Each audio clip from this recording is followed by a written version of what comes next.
This has Red Wings fans absolutely fired up as we have a major update from the Olympics and two Red Wings in particular that showed out for their countries. But not only that, we're going to break down a major update from practice as NHL players have returned to practice.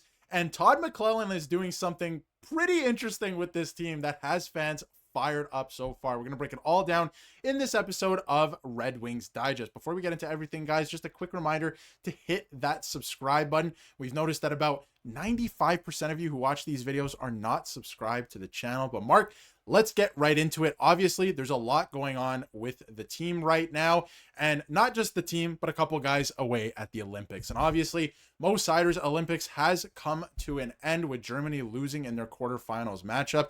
And he went on to say that you're sad, you're frustrated, you're disappointed. I think we got every right to feel that way. It was a very, very manageable challenge today, but we weren't up for the task. And a lot of people, including myself, had Germany as a dark horse in this tournament to go pretty far. What do you make of his tournament? Because it has come to an end, and we will get to, obviously, Lucas Raymond in a bit as well. I want to touch on that, as well as a major update. Stay tuned until the end from practice. I'm telling you, Todd Mclellan is doing something very unconventional right now. We're going to get into that, but what do you make of Mo Seider's Olympics?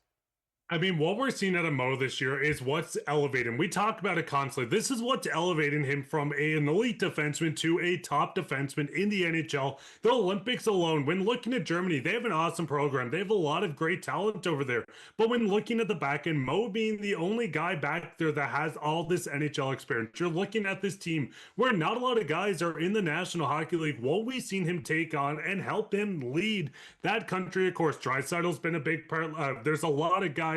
But I think it's just showing Darius, listen, he's going to have a chip on his shoulder coming back. We can see the numbers. Everything pretty much is in the green except for the shooting percentage. But who cares? You're one of the most top defensemen, but also one of the best shutdown defensemen in the entire National Hockey League. What we're seeing out of Mo at each level, from his development coming into the NHL, getting into the NHL, and then also at the Olympic level, we're just getting a glimpse of the young defenseman's future. And honestly, I don't even think he's near what we're going to see his peak be, because once the numbers keep going up, we know the defensive game's there. I think we're going to get a guy that's going to legitimately fight for the Norris every single season. Yeah, and I think that he's in the fight this year, at least in my eyes. He should be probably top 3 in voting. Of course, we don't get to vote, and a lot of people don't get to vote, but he's been fantastic. He's blocking shots as well. Like, when you talk about the offensive game, we know it's there, and you talk about the defensive game this year, like, he's blocking shots, breaking up plays, his gap control is great, physical presence out there, and putting him together with Simon Edvinsson has been a revelation for this team. So I'm excited to see what they do coming back from the Olympic break as well, and he's headed back home. But do want to touch quickly on a couple other players. Obviously, Dylan Larkin and Lucas Raymond going head-to-head at the time we're recording this. We'll have some updates on that later tomorrow, whenever it is, in terms of what happens and what both of their fates are. One of them, at least, is going to be, have a chance at a medal, or both of them, I should say, have a chance at a medal. And one will be going on to the semifinals. And just to touch on Lucas Raymond for a second, he's having a fantastic Olympics. We don't want to get too far into it. We're going to do a full video on his Olympics and what it means coming back to the team. But Mark, any thoughts on what he's done so far? Because he's put up a good stat line. He has an opportunity, at least at the time of recording this, to go on to the semifinals to fight for a medal. It's going to be very interesting to see what happens there. But any thoughts on Lucas Raymond's tournament? Because he's been one of the best players in the entire tournament.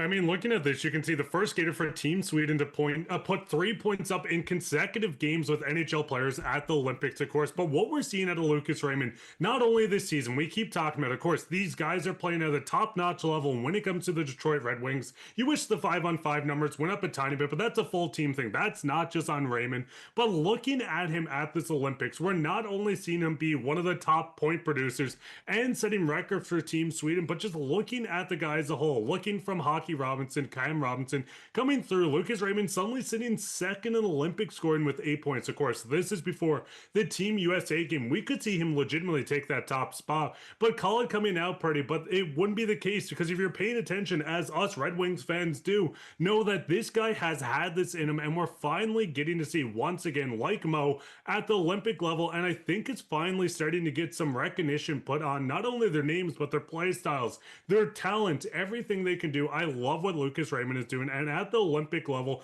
I don't know if I could name 2 or 3 more people that are more dangerous than him on the ice every single night. No, and you can't, because he's been one of the most dangerous players in the Olympics so far. And like you mentioned, 8 points. He hasn't even played his quarterfinal game at the time of recording this, so we'll see what he ends up with, and hopefully they go pretty far in the tournament as well, because it's nice to see Red Wings go further in the tournament. But that is the end of the tournament for Mo Seider. We'll see what happens with Dylan Larkin and Lucas Raymond. Now, another thing I want to get to in terms of players returning to play, because everyone has returned. Now, if you look league wide, everyone's returning to practice at this point to get practices in. The league returns in about a week's time, with the Olympics wrapping up on Sunday morning. Now, Pye, there was something very interesting from practice this morning with Todd Mclellan. He was running some interesting drills. The sticks were on the ice, and the guys were just battling against the boards. I mean, free-for-all battling without their sticks against the wall. And Todd Mclellan was speaking out and saying that it was to get everyone back into things and get that physicality up, because they're going to need it heading into the playoffs. I don't know about you, I love these unconventional things. What are you going to work on? 3-on-2s? You're going to work on breakouts? These are NHL players. This is a team that is second or third, depending on the day, in the Atlantic Division this year that looks like they're going to make the playoffs, and they're battling for a top spot in not only the division, but the league at this point. They know how to play hockey, and they know how to break out the puck. They need to work on not getting pushed around right now. And it's the guys in the room currently that need to work on that. You're not going to make a trade for a bruiser that's going to come in and change everything, right? We've seen that around the league multiple times. Everybody needs to step up their physicality. So I love the drill. Do you have any thoughts on it? Because, and especially being one of the first practices back, obviously they were on the ice yesterday, but everyone just battling out, duking it out along the boards there without their sticks. And there were some pretty good battles going on.